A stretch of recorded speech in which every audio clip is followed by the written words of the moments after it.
Second pillar, customer engagement. So I made a point that I'm calling this customer engagement.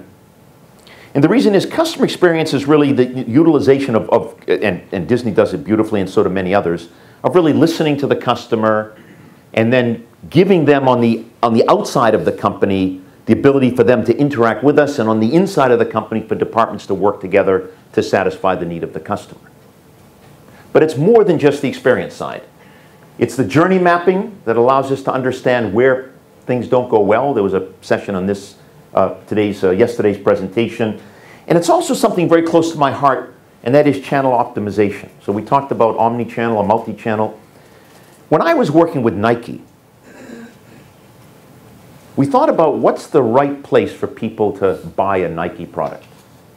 So if you're Nordstrom or you are a big department store, bless you, you have a certain way of doing business and buying with Nike. If you're an individual, you have a very different way of buying because you're looking at a smaller quantity and maybe a more specialized quantity. So we tested channels at Nike years ago. So today's Nike.com, I helped create that. It didn't exist back then.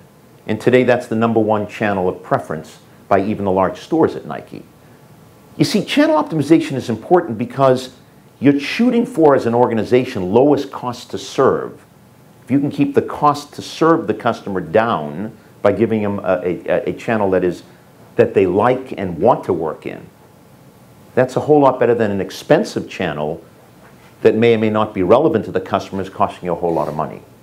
So your job in channel optimization is to understand your customer well enough to know how to optimize the channel by delivering least cost to serve channel that the customer is thrilled to be working in. Does that make sense? So it's omni-channel, but with an optimization within the omni-channel.